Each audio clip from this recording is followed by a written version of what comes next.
What's one decision that changed the direction of your life? Becoming Muslim. That's literally the only decision that I've made that has completely changed the direction of my life. It's the only decision that continuously changes the direction of my life. So literally, that's what it is. Before becoming Muslim, I'm not sure what I could say that I was. I believed in God, of course, but I didn't make decisions based on that belief that he existed necessarily. But maybe I did, because then I became Muslim.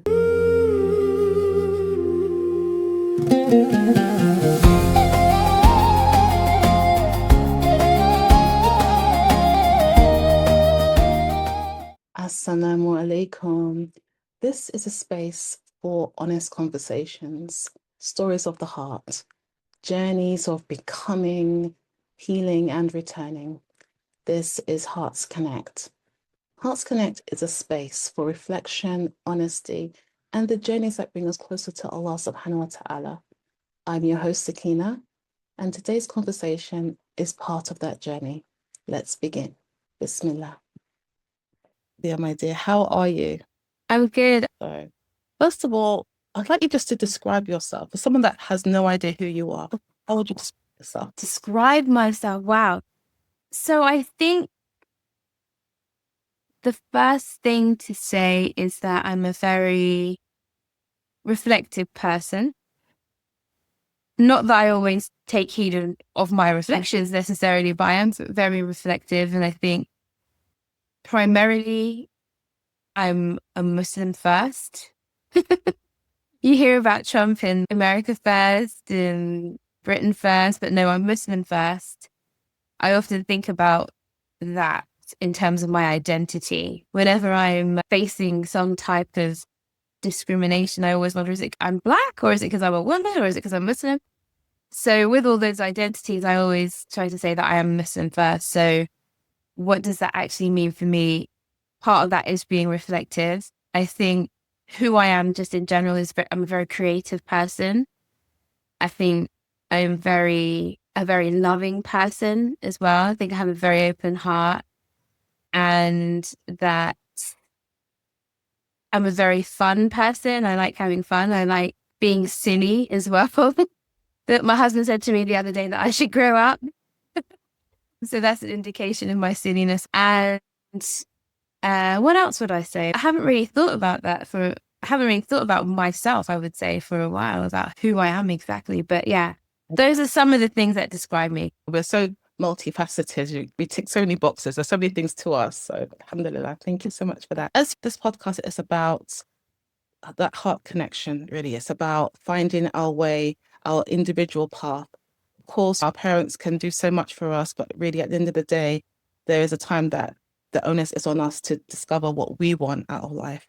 So, that being said, I wanted to know more about your journey, the highs and the lows. We know that life is never straightforward. There's lots of ups and downs and curves and meanders and so on. So, I wanted to know, how did you come to who you are now? A little bit about your childhood, a little bit about how some of the factors that led you to choosing the path that you're upon now. If you can share Yeah. with us. So I'm from a Caribbean family. My parents are St. Lucian. So if you know anything about the Caribbean, it has a very heavily Christian influence in the islands. And so that's something that my grandmother brought over. And I was primarily raised around my maternal grandma and my mom's family. And that consisted of going to church on Sundays, doing my christening, doing my confirmation as a Catholic, which is slightly different from what you would think of as Baptist or Pentecostal. Catholicism is a little bit different. I would say I think there's even different books in a Catholic Bible. So I grew up as a Catholic. The church was just down the road. My family were not particularly religious, but they were believers. So they believe in God, right? Not necessarily what I'm seeing today with some of my cousins who went through a period of atheism or agnosticism, which to me was like a huge surprise because that was just not something that was familiar to me when I was growing up. But God existed and was very much part of your life, although it wasn't like religious. But yeah, when I was growing up, I did all of the sort of milestones for being a Catholic. I went to Catholic school as well. And then if you know about going to Catholic school, there are always these retreats that you go on. And I really loved like the custard cream biscuits and teas. And I guess I really liked that space because we were not in church, which we did have to attend, by the way, but we were in a room above the church. And to be honest, I always like those spaces in churches where it's not inside the main hall, but on the sides, where it's a bit more communal and you have your teas and you have your biscuits and you have your conversations about God in your life and what that means for you and what type of person that makes you and how you should be treating people as a Catholic or a Christian. So I always really liked those spaces. I'm only just thinking of that now, where it wasn't directly the service, but the learning about yourself, about others, and about what the religion says in terms of living life. So that was my childhood. But my dad did become Muslim. He became Muslim when I was in primary school, just before I went to secondary school. There was no lead up though, right? He was a minister, a Christian minister, or had been in that kind of environment. And then he went to a Nation of Islam talk in Harlesden and he took his shahada. I think the dawah then was, you never know if you could die in the next minute. So if you believe in this, then you must take it now kind of situation. So there was no lead up. He just became Muslim and came home and was like, I can't eat pork anymore. And I was like, oh, okay, so I can't have my hot dogs at the cinema anymore. But he kept it primarily to himself initially. But me being an only child and loving my parents, loving my dad as well, I just followed him in whatever he did. So when he fasted, I tried it. I think I was just following him, really. I remember a few times we went to gatherings in Willesden Green Library and I would meet other Muslims.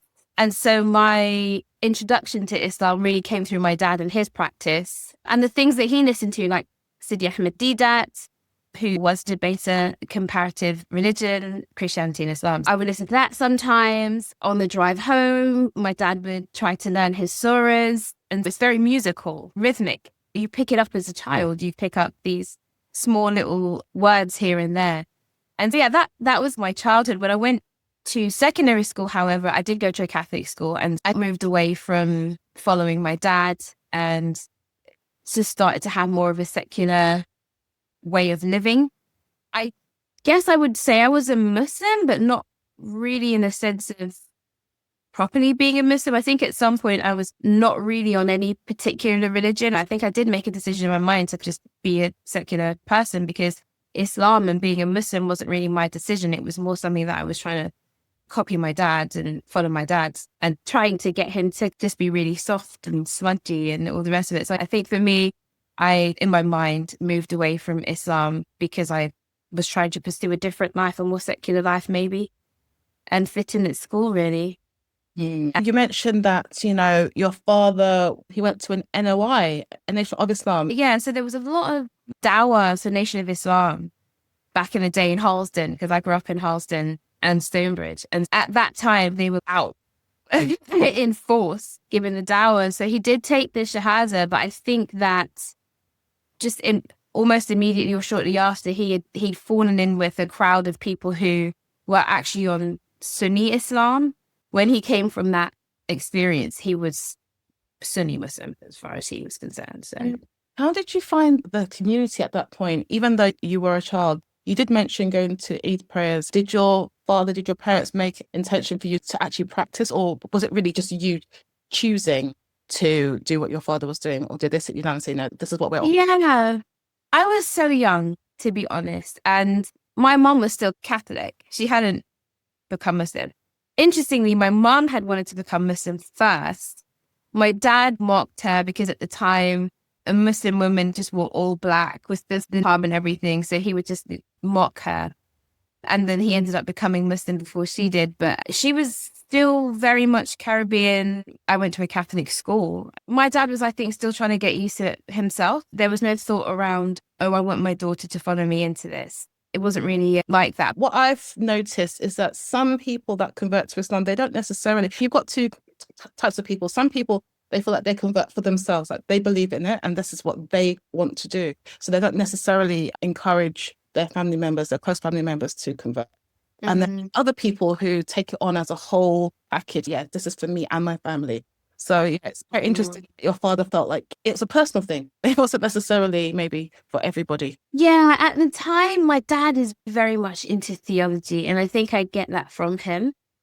Can quote the Bible, and so would be interested in these types of things. But I'm not sure that he was looking into Islam and studying it. There was no lead up to it. So I think like they invited him to this. He really wanted to go. He's got this Bible background, and so he's probably really interested, and then realizes actually this is the truth and is taken aback. And then he takes the Shahada and comes home and is, I'm actually Muslim.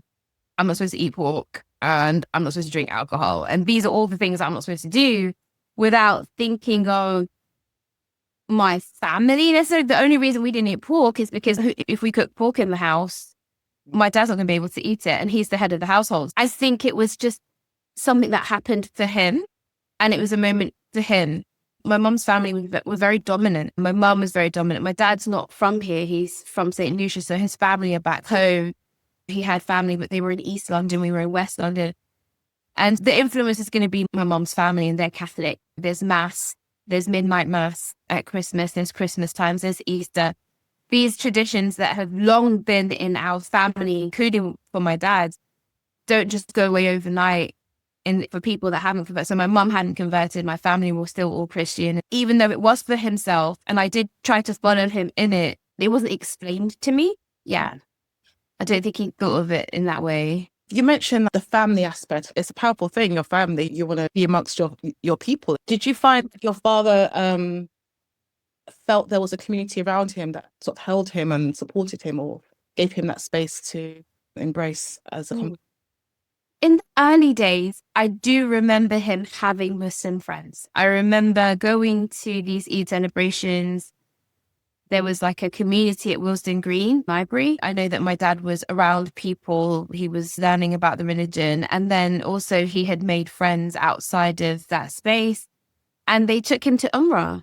So he actually went to Umrah with a group of people who had paid for him to go. So I just remember that very, very early days, yes, there were people around, but there was no continuity. It started to break up a little bit as people moved away. Maybe as the families got consumed with whatever they were doing. My dad was obviously doing his own thing.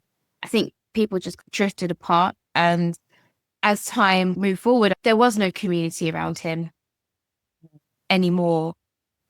And to this day, I don't really think that he has many Muslim friends. I don't think he has a huge community at all. It's me really teaching him a lot of stuff. The classic thing is when you become a Muslim, everyone's so excited and everyone, oh, brother, sister, come to the mosque, come and do this, come and do that. And then eventually it's, okay, I'm done now. Then you sit there thinking, where are all the invitations to celebrations or whatever? And so, yeah, my dad just ended up having to practice on his own without a community to support him. I hear you. It happens a lot. I think a lot of the time it's human nature, and it's really us trying to intentionally keep that going, because Allah does give it to us. But everyone, I think, needs to try to keep it going. But it's hard because we get so busy, subhanAllah. That being said, what does connection itself mean to you? How do you feel connected to yourself, obviously, also to other people, and of course to Allah subhanahu wa ta'ala? I think when it comes to connection, what comes to mind are three things. I think relationship is one thing that comes to mind when I think of being connected. I think commitment as well comes to mind. And consistency comes to mind. And I say that because you can be connected to something and you can love something from a distance. I'm just thinking about how love plays into this. When you want to connect with someone, there's love there. But just in terms of connection in general, if you say connection, love doesn't necessarily spring to mind. Even though I love myself, I love the people that I'm connected to.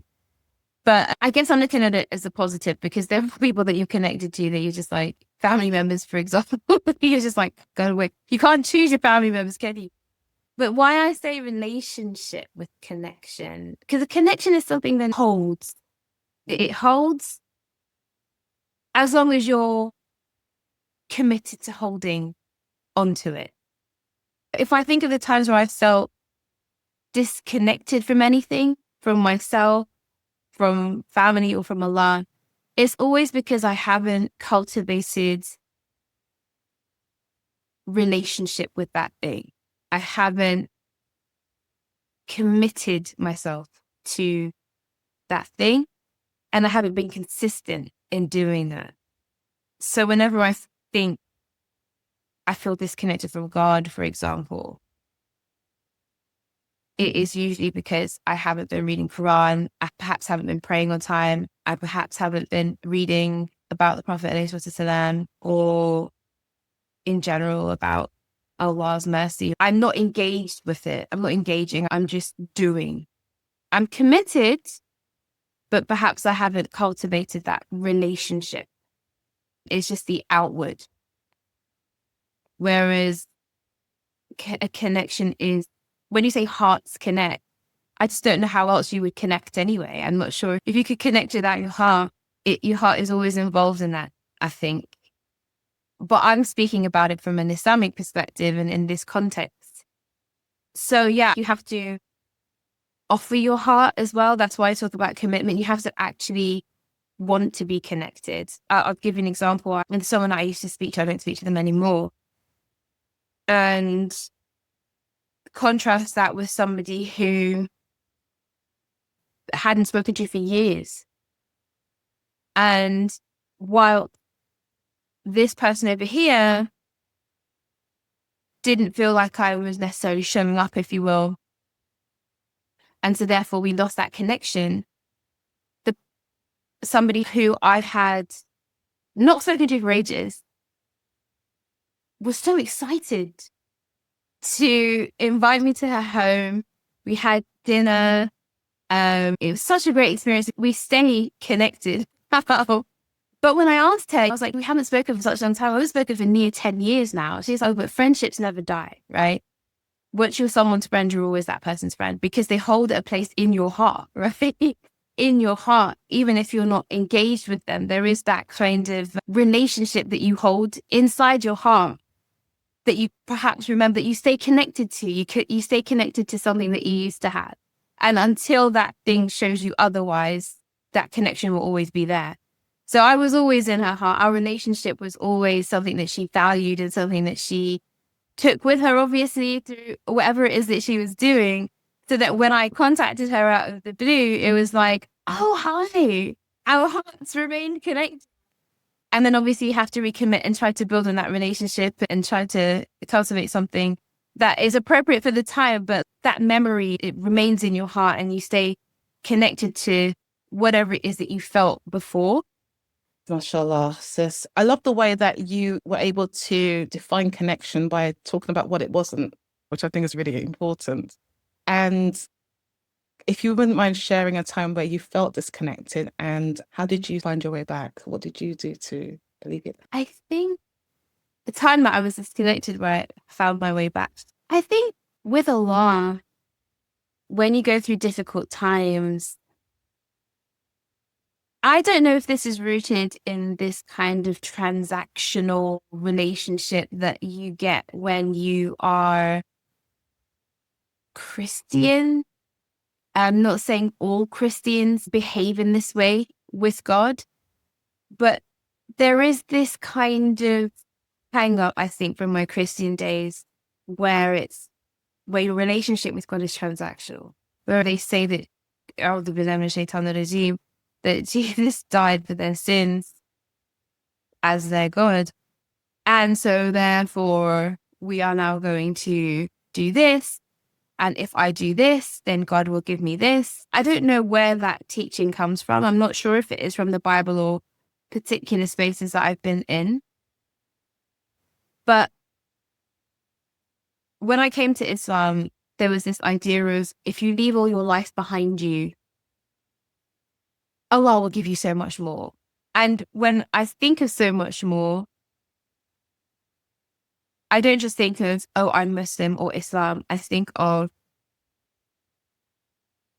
I'm going to get a nice house. I'm going to get a family life. I'm going to get a good husband. Going to get some children and all this kind of stuff. And then I'm going to be healthy. But you don't, I'm not saying that everybody feels that way, but I think in my mind, I felt, okay, if I leave these relationships, if I leave this life behind, which wasn't particularly bad, I wasn't going through any difficulty, then it will be so much better. I think what makes it better is that I'm Muslim and that I know the truth, and that's what is greater.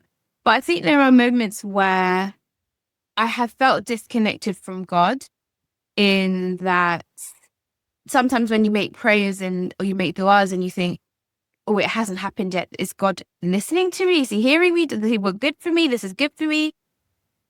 It's the classic when you're single and you're looking for a partner is, why can't I have Ahmed over here? Ahmed is amazing. God, please give me Ahmed. And then he goes off and marries someone else. And you're like, what is this about? I felt disconnected from God. I felt disconnected from people like my shuyukh, people my teachers. And I remember I said one time to one of my teachers, I said to him, I actually said that. I said, oh, I feel distant from you. And he said, it's not me, it's you. And I was like, that's a bit like, I'm here all the time. I'm constantly coming to greet. I'm constantly coming to learn.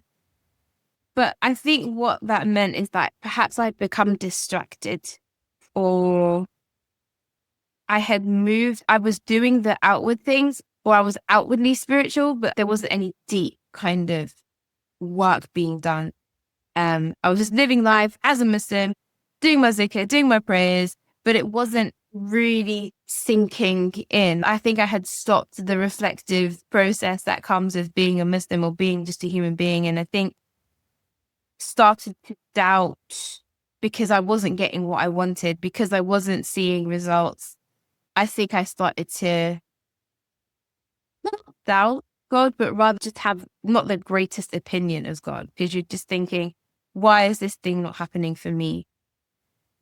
And it feels a bit scary, actually, if you have belief in God. When God exists for you, anything is possible. But when you feel like he's not around, or when you feel like he's turned his back, or when you feel like you're alone and he doesn't hear you, that's a really scary thought, because then you're like, God, what if is this real? Am I on the right path? And I'm sure that not everybody has those feelings, but it does come sometimes when you're in the lowest moments of your life. And how I reconnected is through remembering your connection. It's remembering the relationship you had prior to whatever difficulties you're going through, or prior to that disconnected feeling.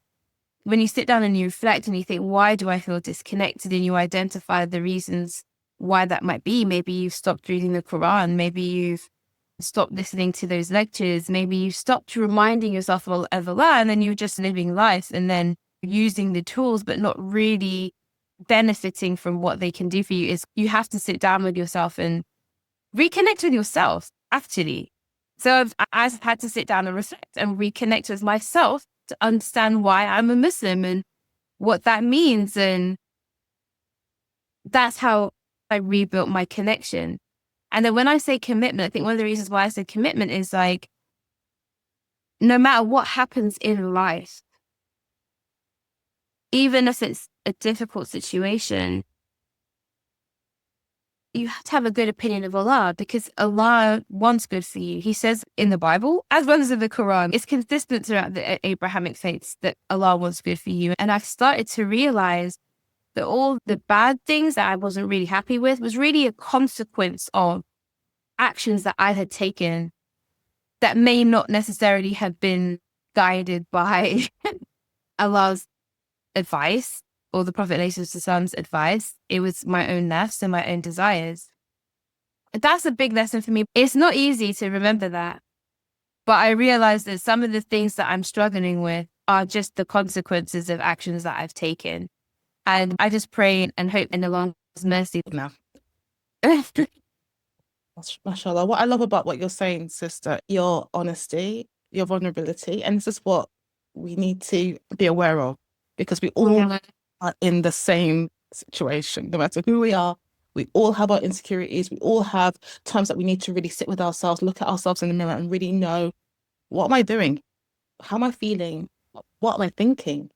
And subhanAllah, the fact that you touched upon the fact that you feel like a lot of the things that happened in your life is based on your own actions, my own actions. So it takes a lot to even recognize that. A lot. SubhanAllah, tell us more. There's a verse in the Quran where Allah says, don't even come near the fawahish, don't even go near it. And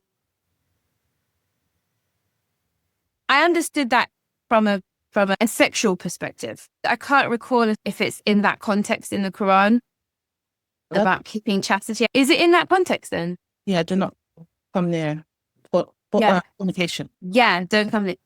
So in my mind, I was like, oh yeah, that makes obviously sense because one thing leads to another. Actually, there are things that Allah tells us. I'll give an example. I suffer with inflammation, and I think a lot of people do. I think apparently it's very common. Allah says, eat halal and tayyib. If you really sit down and think about it, drinking a bottle of malt with a macaroni and cheese, or doing all of these foods that we know what this food does, we know what that food does. Having crisps, chocolates, and so on and so forth, the lifestyle. The reality is Allah has not told us to go and have a Kit Kat. He's not told us to go and have skips or hula hoops or Walker's crisps. He's actually said halal and tayyib. When you suffer painful times in your life, because it can flare up at any point if you have inflammation or IBS, Crohn's, some of these things are genetic. There's this thing called diverticulosis, which is the like pouches in your large intestine. And your large intestine is not supposed to have the pocket. It's not folded like the small intestine. So I remember speaking to this nurse, and one of my family members has diverticulosis, and they said, oh, it's just wear and tear of the sac. And I'm like, wear and tear? You don't want to go through life and think, oh, of course, diverticulosis, which is extremely painful. For some people, it's just wear and tear of my colon. No, Allah gives us steps. He tells us, eat halal, eat tayyib, fast on a Monday or a Thursday. This is from the Sunnah of Rasul Sallallahu Alaihi Wasallam. Fast during Ramadan, fast on the 3 white days. If you can do the fasting of Ibrahim, which is every other day. So this idea of how we are supposed to eat is it's very clear in the Quran and the Sunnah. You don't have to go that far. You don't have to go that deep. Dates and honey and pomegranates, and there's a whole diet in the Quran, even if you go as far back as the Bible in terms of unleavened bread and things like this. So these things exist for us to understand. So when you start getting stomach pains because you've got diverticulosis 50, or you've got diabetes, which unfortunately I have now, you can't now be like, oh, Allah, why are you doing this to me? Why am I in so much pain? Or, oh God, please help me. Please save me. Please miraculously heal my colon or something, or miraculously heal my whatever disease it is that you might have. I'm not saying that all diseases just come from how we live, but a lot of them do. I know that, for example, there are certain cancers and things that don't necessarily come from what we eat. Necessarily, it could just be unfortunate situations. It could be the creams that we're using. It could be things in the air. It could be the vaccinations that we take and so on. So there's loads of different things.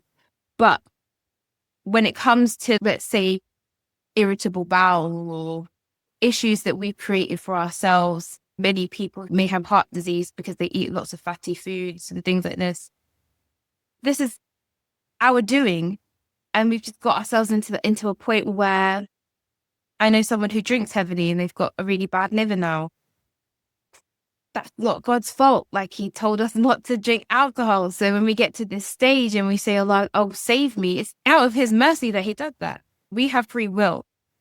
So that's why I say that I'm only just learning now that it's not necessarily that God isn't listening to me, because out of his mercy, he can heal people. He heals people from having cancers, from having diseases. miraculously. It's not the norm, but if someone prays over you, if you pray, Allah can heal if he wishes to heal you completely. And I pray for a healing for all of our family members, for ourselves as well, for our children, for our parents, for our mothers and fathers who do have diseases or who are going through chronic illnesses or who have cancers. I pray for healing on them. I pray that Allah, Ashifa, I pray that he heals them completely inwardly and outwardly and prolongs their lives. I guess what I'm saying is that I can't keep blaming God for the decisions, for the consequences I've made. Add to that, and I want to know what you think about this, because you mentioned personal dharma, you mentioned having a good opinion of Allah, you mentioned eating well, but what would you say also about our thoughts and that mind-body connection as well as... Yeah, it's everything. Allah has put everything in the Quran, and he tells us our thoughts are not necessarily our own. Sometimes we might think of something and it's not necessarily coming from a good place. It could be coming from the shaitan. I was listening the other day to interested in the occult, which basically means the unseen. And there's this one man, I'm not going to mention his name, but apparently when he's calling his spirits up or whatever to get inspiration from the devil, they whisper to him. And we have the nas that says, protect us from the whisperings of the shaitan, from jinn and from men. So these things are real. And sometimes thoughts come into our mind and they're not ours. They're not from us. They could be from something that we watched earlier. It could be through marketing, because obviously the way that this world works at the moment, there's a huge war. There's a spiritual war going on. There's a psychological war going on. In the 80s, it's very well known that many governments did these psychological experiments on people. And they didn't do it for nothing. I remember watching, there was one magician. He did an experiment on this show that I watched where he prepared someone's mind to be manipulated. And the way that he did that was he put like little symbols and messaging along their journey to the studio. So he put these little messages on the bus and the route that he knew that this person was going to take. And so when they got to his studio, he was able to manipulate them into either they were drawing something or doing something where they actually called up all these little messages. Now, being in communications and marketing, this is something that's well known. We know that's what marketing is. So when you have thoughts in your mind, sometimes it could just be really effective marketing from subliminal messages that you don't even realize are actually out there that you're witnessing. So it's a very difficult thing to control. I think that's why I think a long time ago, some people just didn't watch TV. I think it's why people don't really listen to music so much anymore, because it can affect the mind and it can affect your heart as well, because ultimately the two are very much linked. Quranically, we know that this is the mind and the heart. It's basically the same thing almost. Yeah, and so if you consume certain things, and I'm not saying that I don't consume those things, what I'm saying is because we consume so much information and a lot of that TikTok, Facebook, YouTube, and just walking around, going to the store, working on the laptop, being on the internet, all these messages all the time, we're feeding ourselves poison. And so it's very easy now to have these negative thoughts or to have shaitan whispering. We have people calling up spirits around us. There are people who are self-proclaimed witches potentially in the very place that you live, calling up spirits and these types of things. So there's so much going on at the minute that you do really have to sit with yourself. I think that's what the reflection is. It's a reminder to myself, really. Sit and reflect with myself or with yourself to understand what is your thought and what isn't your thoughts, and try and manage what you're consuming through your ears and through your eyes, as well as through your mouth. Yeah, because I was going to say, which you basically touched upon already, that what role does solitude or reflection play or has played in your growth, in your healing? And when we think of people of the past, they would go into khalwa, subhanAllah, they'd go away and sit by themselves and maybe to disconnect those thoughts from their own thoughts, or just trying to get in tune with themselves, because we're constantly battling against so much influence that it's very difficult. So basically, prior to becoming Muslim, I had gone to film school and I did a 1-year filmmaking course at Ealing Studios. That's basically learning how to shoot, etc. My whole sort of childhood was focused around acting. So I went to drama school, did plays, and up until about 25, I was a creative. I was freelancing, so I was a freelance creative. Okay. And then when you became Muslim, you went into the international field of, Yeah, development and humanitarian work. So initially started off with your regular NGOs looking more at humanitarian and programmatic work, and then shifted to policy. And so now I'm in the research field, so research communications at the level of trying to present evidence for basically evidence-based policy change, basically, is the goal. So changing policies that will then affect programs, etc. Because I felt like working at that level of that programmatic level wasn't really solving any of the core issues that were present in the places that we worked in. So, for example, in Pakistan, they have a feudal system, and it's all well and good giving them housing or humanitarian assistance when there are floods. But the problem is that they're actually in a location, in a place owned by landlords who are in the city and who don't really have any heart, really. A lot of the times when I went there, I saw that people didn't have toilets. They were just defecating on the side. Even just spaces, not doesn't have to be a Western toilet, but even just spaces to have do your business. There wasn't even any of that. That just basic needs were not being met. And that's at a policy level. That's more at that sort of level. So that's where I am now. I'm not entirely sure whether that any policies do anything, because you can have a policy and then it doesn't actually translate on the ground. But yeah, that's where I am now. and that's interesting, sis, because prior to becoming Muslim, this is the way I see it, is that you were trying to change the world through film, through the creative, through art, and then moving on to becoming Muslim, it's now trying to change the world through a higher level, through policies. So it's very interesting. SubhanAllah. Yeah, I do feel like I was trying to change the world before I became Muslim, to be honest. I didn't really It was just a care passion. about the world before I became, I'll be honest. Scared Uh-huh. about myself and my own little bubble of people. That was my thing. Uh-huh. And then after I became Muslim, then I started caring about the Mm. world. What was it that attracted you to film in the first place? What was it? It was just like a childhood thing that you. Oh, I love the arts.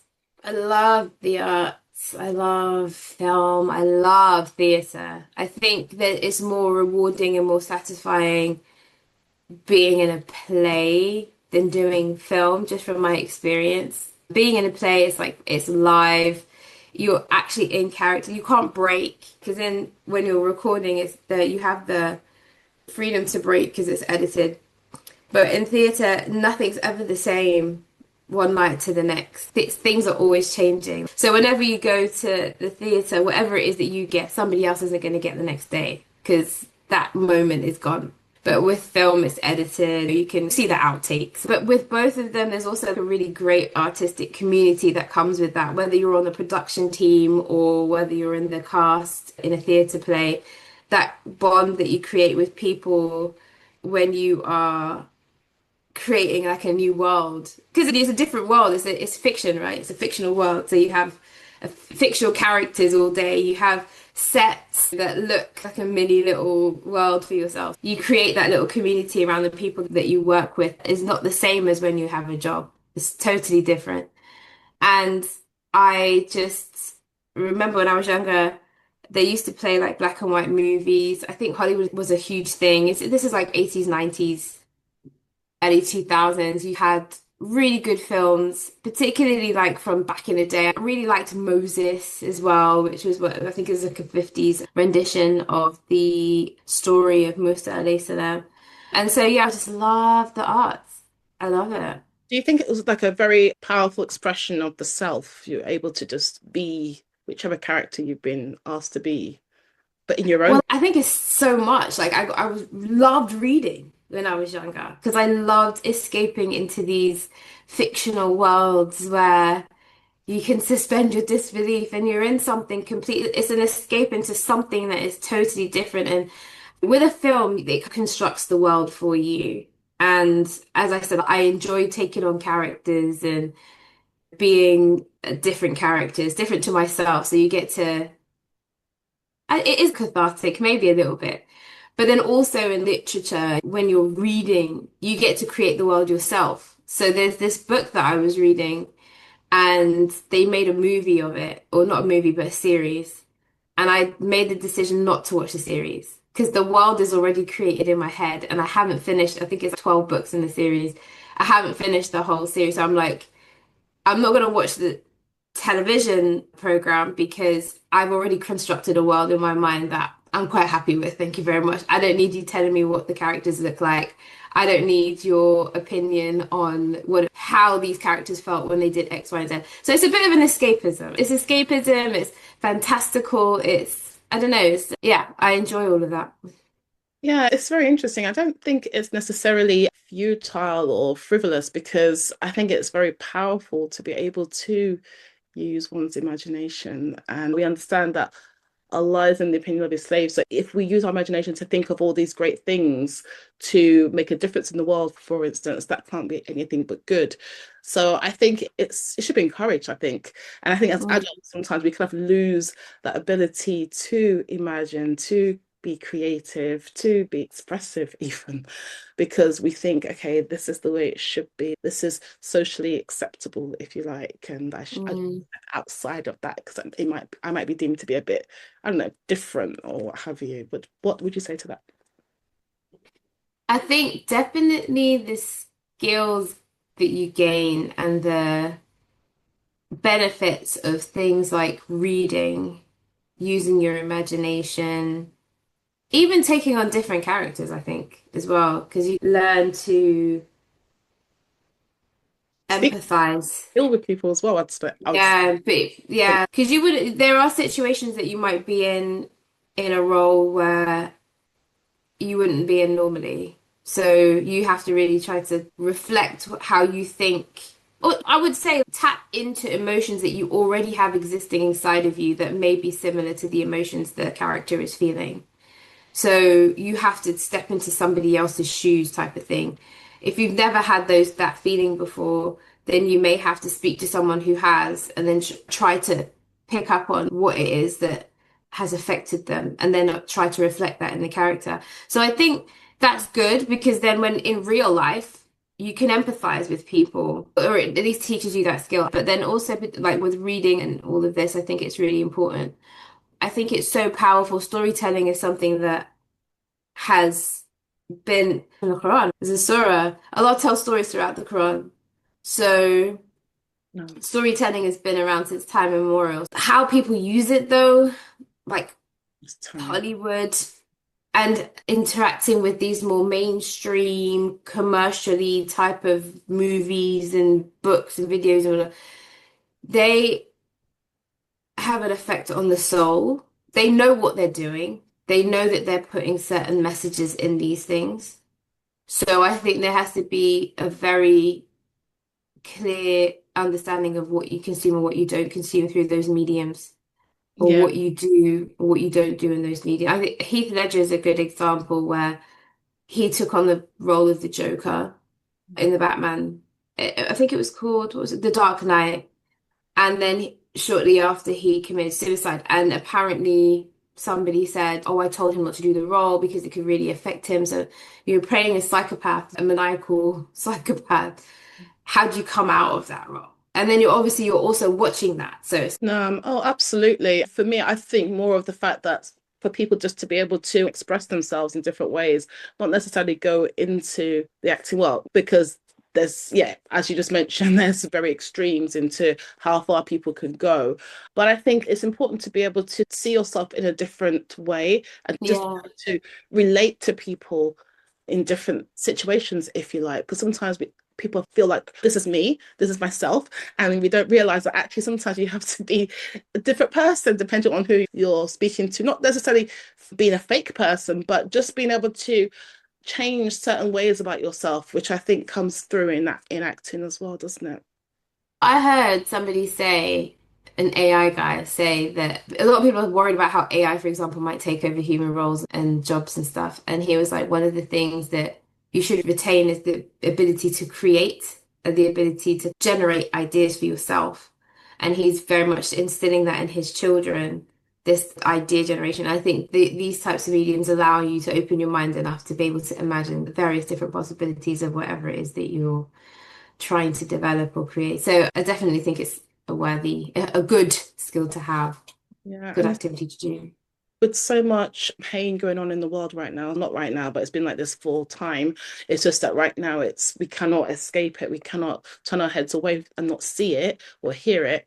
It's good to be able to think of solutions. It's good to be able to think of ways that we could possibly make a change.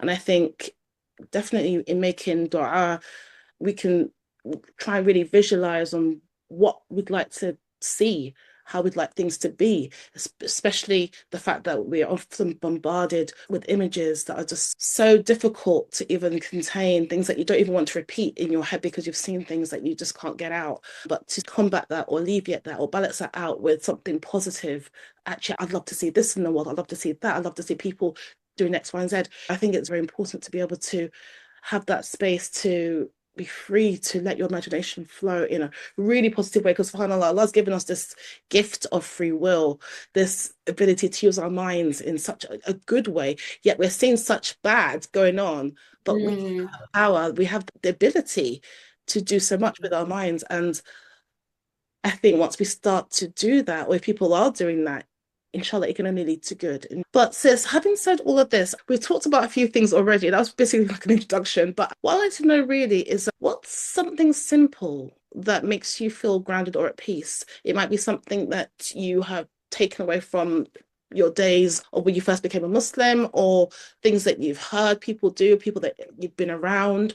Is there anything in particular that has stuck with you that you like to share? On a practical level, I just take a hot shower and then that makes me feel like I can start again, like refresh myself. And then it is nice to see friends or to spend time with other people who I think that's a really nice one. Like when you attend gatherings of goodness, so gatherings where you may be reading the Quran or you may be doing zikr or even just coming together with a group of friends and going out and having dinner or coffee or whatever, but not just randomly going out with anyone, but with people who are conscious of Allah and who can remind you of Allah. And even if they're not even doing anything, they're just also Muslim. So that in the conversations that you have, you may talk about the Prophet ﷺ and they'll understand you. So it's people that kind of understand you. I would say a thought that comes to mind that kind of makes me that not panic is that Allah has the bigger picture. Like there's a much bigger picture. And whatever it is that I'm going through at the moment, it's not the end of experience because once we exit this world, there is a journey to be had to the akhirah in the barzakh. And so there's a much larger plan, and it's not to take things personally because it's not necessarily about who I am now, but who I am in without time in terms of whatever secret it is inside of me that Allah is testing or refining. It's beyond whatever I might be going through at the minute. And things might get better, they might not get better, but we know that there is an end point, and that end point will be satisfying because Allah is at that point. And things that we don't understand, we'll start to understand when we meet Him.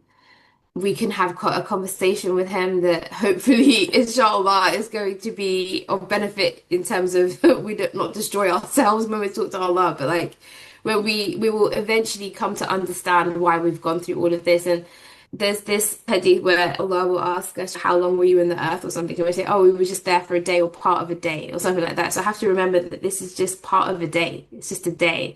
And it's also not even really that deep. Like when it comes to it's very surface level. There's something much deeper going on. So that thought, which takes some time to really come to mind whenever you're going through something, is helpful. It's beautiful because remembering death is part of our deen, and sometimes it's seen as something quite painful or sad. And sometimes we tend not to remember death as often as we probably should. And I think Mm. it's very powerful to reflect on that and not see it as the end, but see it as the bridge to the hereafter. Anything that you're going through, this is a temporal, what is temporary? Everything's temporary.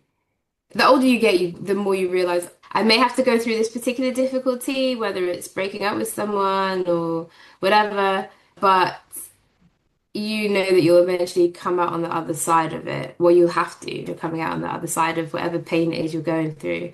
But it's a temporary thing, basically. And there's a much deeper meaning or reason behind why you are going through it.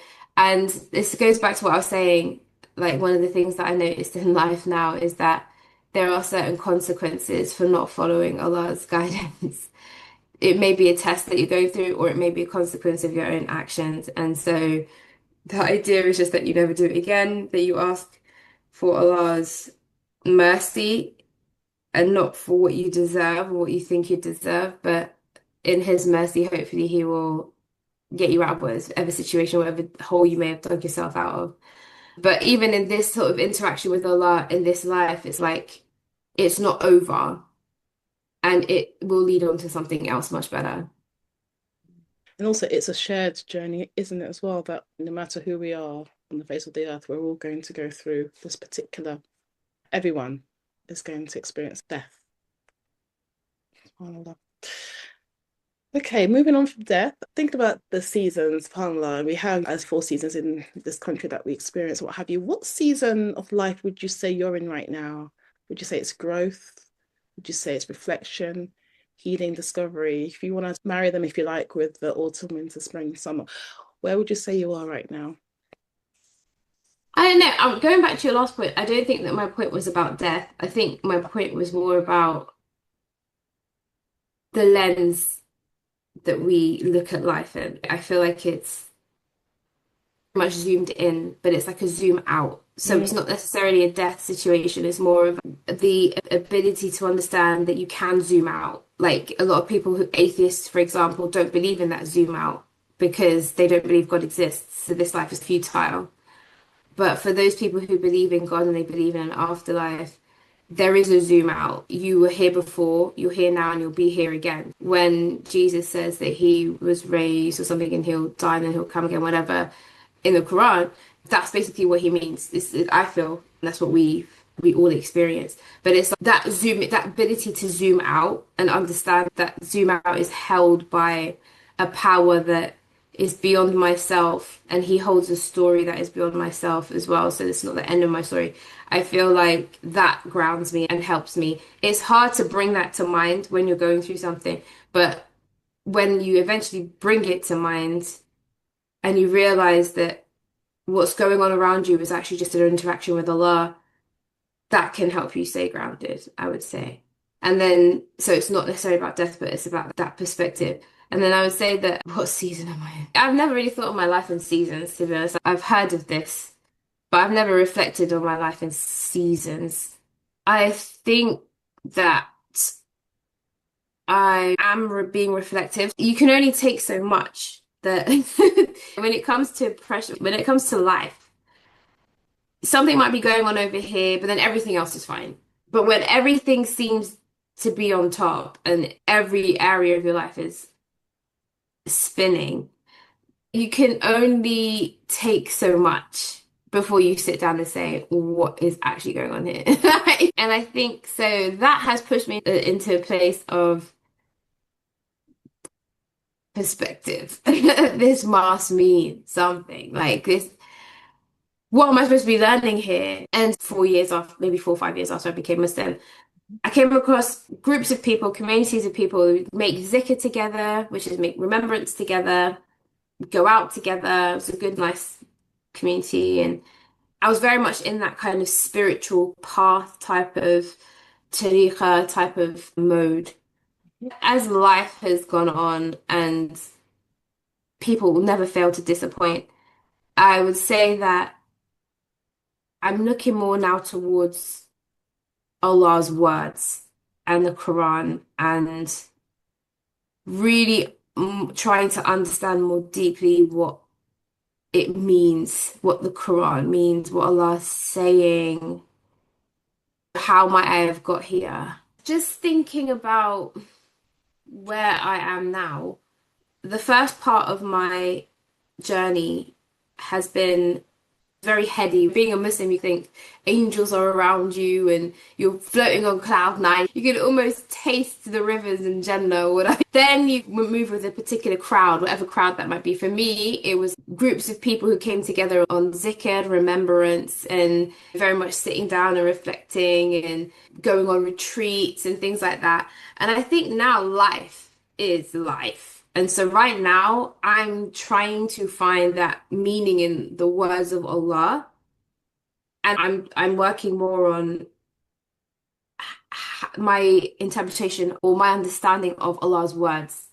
I think what's more beneficial for me at this point in time, given the situation that I'm in, is not necessarily sitting down and doing 10,000 anything, but sitting down and saying, what does Allah mean when He says, say that you're Muslim? Don't say that you're a believer. Don't say that you believe. Rather just say you submitted. That was what I was thinking yesterday, for example. I was thinking to myself, I'm an aspiring believer. I can't remember what provoked that thought necessarily, but it was, I'm an aspiring believer because at this point I can just say that I submitted. And I was going through this in my mind and I was thinking, you know what? It's like, I trust that the people who have told me what's at the end of the road is at the end of the road. I trust them because they're trustworthy and they have proven to be trustworthy. The Prophet Muhammad SAW, the people who've come after him, the people, my teachers, they've proven to be trustworthy. It makes sense to me that what's at the end of the road is at the end of the road. So I'm submitting to that concept, right? I'm submitting to it. I believe that God exists. There's proof that He exists. I believe in that proof. But to call myself a believer, I think I've actually got the surah up here because I had it on my phone from last night. It's Surah Al-Hujurat and it's ayah 14, where in English it says, some of the nomadic Arabs say, we believe. Say, O Prophet, you have not believed, but say, we have submitted, for faith has not yet entered your hearts. But if you obey Allah and His Messenger wholeheartedly, He will not discount anything from the reward of your deeds. So obviously it's specific to a particular tribe. But how does it relate to me? Because it doesn't just talk about the tribe. It's not just only in that context. It's in my context too. So I was having a conversation with a Catholic the other day, and they basically said to me at the end of the conversation when they realized that I was right, of course, they basically said to me, you have your beliefs, I have my beliefs. Everybody can get on and I was thinking to myself, and I had this conversation with a Muslim as well who also said something similar. And I find a lot of people say this because of sort of kafirun. And the reality is, yeah, to you, your way, to me, my way. But if I really believe that there is fire at the end of the road for you, I'm going to care for you. And it's not okay that you're on that path. I'm not going to force you, but I'm going to have genuine concern that you're not on the right path. And the realities of that, and the realities of me disobeying God, and the realities of me disobeying the Prophet ﷺ, in reality, is scary. It's a scary thing. The other day I was thinking we are all touched by interest, riba, for example. And this is something that Allah has declared war on, right? So can you now imagine what it might mean to then get to the afterlife and then have to enter into a battle with Allah's angels or with Allah? Like the reality of that, really, you would stay away from it. If you really truly believed, you would stay away from it. Starting to realize now, and I guess some of the things that I've done in the past that I'm now suffering consequences for kind of helps me understand when Allah says every good is from me and every evil is from yourself. Because I was like, what does that mean? Isn't it all from you? But we have free will and we want to bang on about free will. But then when we suffer the consequences of our decisions to either take Allah's path or not, or to do something that may not be haram, but we know that it's going to end up in a very bad way. Because Allah basically tells us in the Quran, if we were actually reading the thing, then we can't now complain and say, oh, Allah, why did you do this? The other day, my mum was watching Deal or No Deal. And she told me that this woman had a dream that the £100,000 was in box number seven. She had a dream about it. She got on the show and she may have forgotten. So when she came to open that box, the woman who had the box said to her, "Look, you said to me that you had a dream that the 100,000 was in this box." And she was like, "Oh, don't worry about it." When they opened the box, the 100,000 was in there. So it's like you are not listening even to your own self, let alone to Allah. So of course now she can't go home and be like, "Oh, I'm so broke. Oh, I don't have any money. Oh God, why have you done this?" Because you put yourself in a situation where Allah at least gave you the ability to understand what was going on around you and you didn't take it on board. So for me, now I'm in a stage of my life where I'm like reflecting on the Quran and Allah's words. And so to Catherine was one of the things that I was reflecting on yesterday because of this idea of what does belief actually mean? What does that translate as? And that for me doesn't translate as in this conversation I was having with this guy as, "Oh yeah, you go off and worship Mary now, and I'll go off and worship my God, because my God is your God." That's the reality. That's what I believe. So this is basically the this stage that I'm at, and I really want to understand what the Quran actually means rather than what the translation says in the English translations. So when I was looking at sort of to Kafirun, for example, when it says I don't worship what you worship and you don't worship what I worship, actually it's I looked it up and it's more about I do not obey your system or your governing principles. It's not just a declaration of some kind of religious tolerance or religious difference. It's complete dissociation in allegiance to servitude of that way of life. I do not serve your way of life, and you do not serve my way of life. Mm. And the reality of that is not like you're free to do this and you're free to do that, but rather Allah has put something in my heart that means that I'm on this path, which is the right path, and you're on the path that you're on. And Allah has obviously put something in you, or rather, you are the reality of yourself means that you are unable to be guided. And so, therefore, it's just an understanding that that's just what it is. But my genuine and deep concern for people, if I truly believed in what I believe in, is to do my best to try to change that. But we can't if the reality of that person means that they will never follow what we follow. So that's basically where I'm at right now in life. When you were talking, I was thinking about it's tadabbur, really, the fact that you are really reflecting on the words of Allah subhanahu wa ta'ala. And we know that there's such thing as journaling where we write based on what we're reading and we really reflect. I'm curious though, is it a program that you're following or is it just you sitting down with the Quran and just reading and reflecting? It's me sitting down with the Quran. There's no program because, like I said, when life throws way too many things at you at the same time, there is no other way to go other than to sit down and think, what is actually going on here? And to refer to the system of belief that you're in. So there is no program. It's like more of, there's so much going on in the world as well, not just in your own personal life these days. So one thought will always lead on to another for me. At the moment, there's a lot of people lying. There's a lot of liars out there. Government is lying. War criminals are lying. So that's why this sort of kafirun came into my mind as well, because it's usually translated as, "Oh, you who disbelieve." Yeah. But I wanted to get to the root of it, and it's you who cover the truth. Mm. So it's not just you who disbelieve, but you who actually cover, you're actively covering the truth. You don't serve what I serve, and I don't serve what you serve. And in that understanding, in that deeper root understanding, that service, that's so interesting. It's not just what I worship, it's like what I'm serving. It's like what you're a slave to, what you are bowing down to. I'm not doing that. And so I had to think to myself, even with UKIP and having this march the other day, and Tommy Robinson and UK Reform and all this kind of stuff. But they're serving themselves, they're serving something. And I don't serve that thing. I don't serve a flag. That's not our religion, that's not understanding, and that's not the way of life. I don't serve England or Britain in that way. I serve Allah.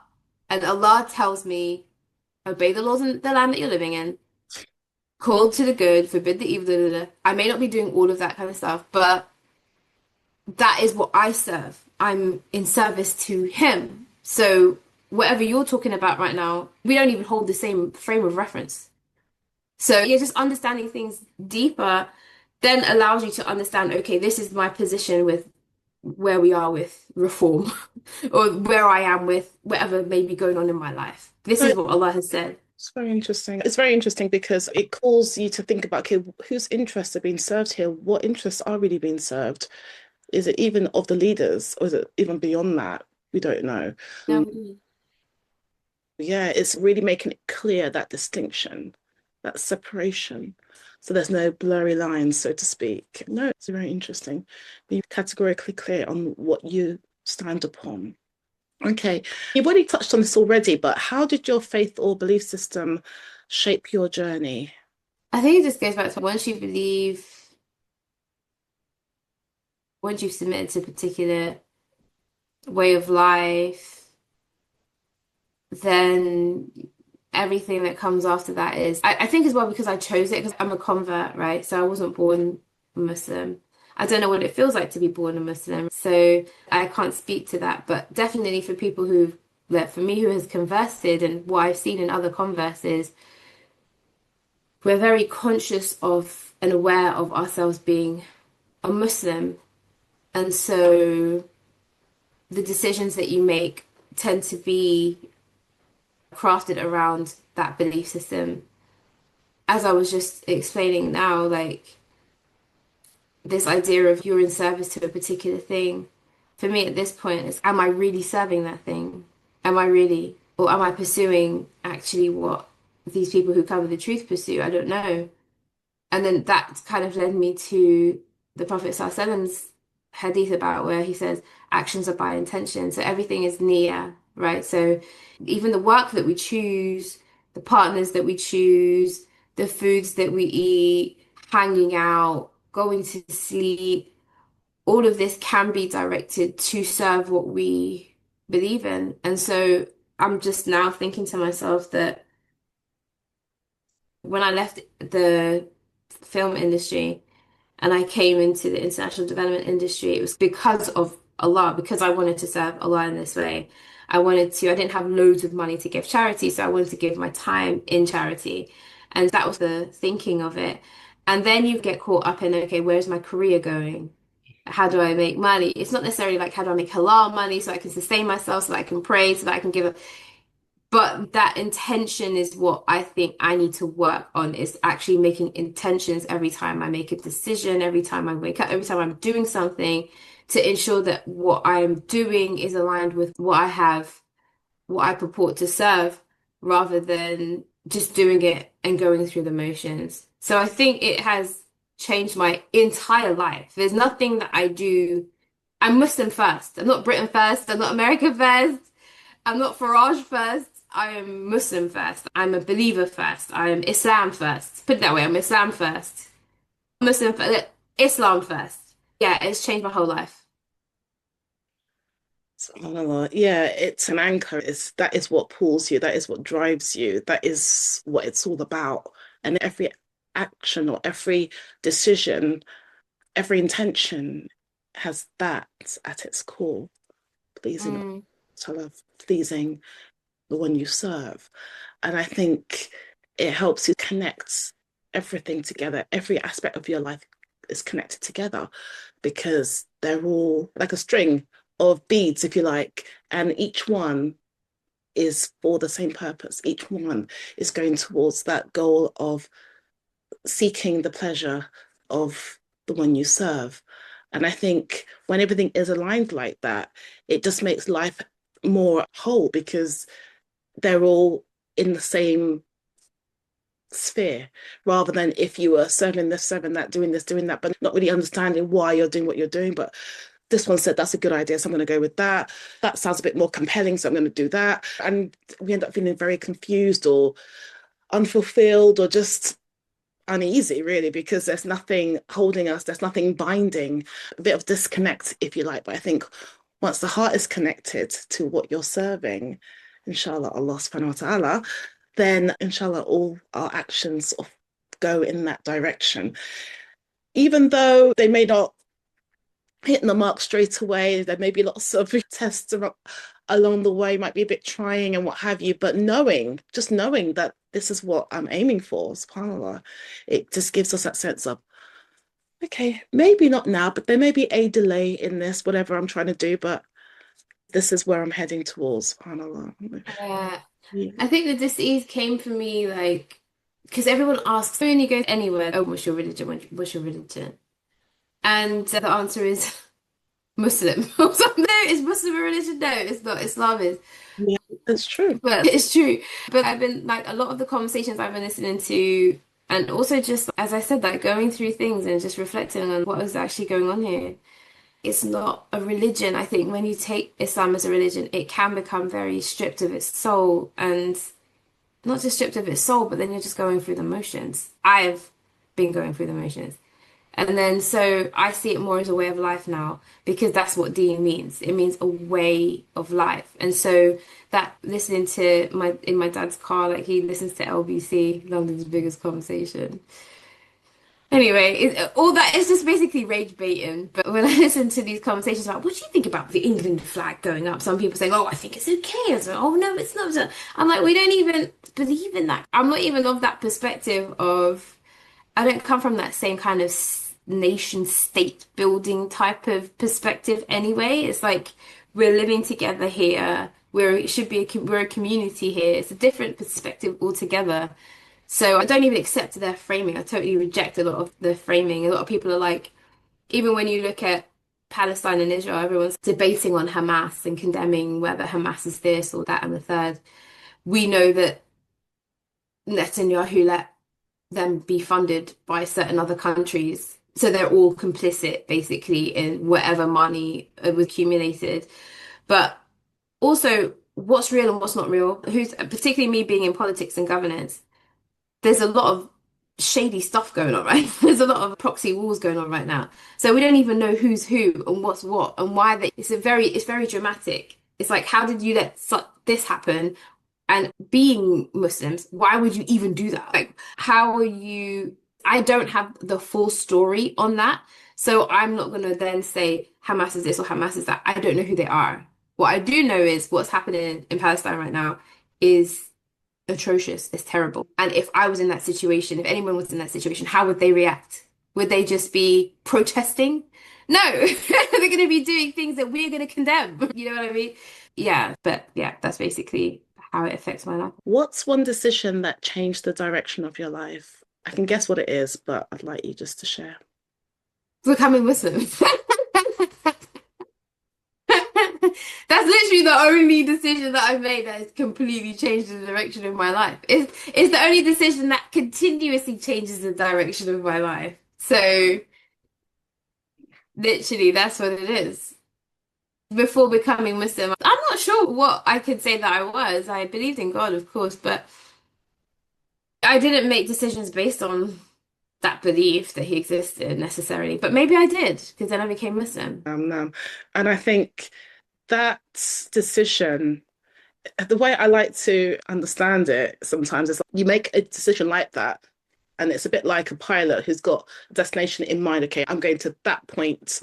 And as they're flying along, they're going to keep coming off course, and then they have to keep recentering until they reach their goal. And I think that's a lot the case with us. We decide, okay, we're serving Allah, we're worshiping Allah, and so that is our goal, that is our focus, that's our intention.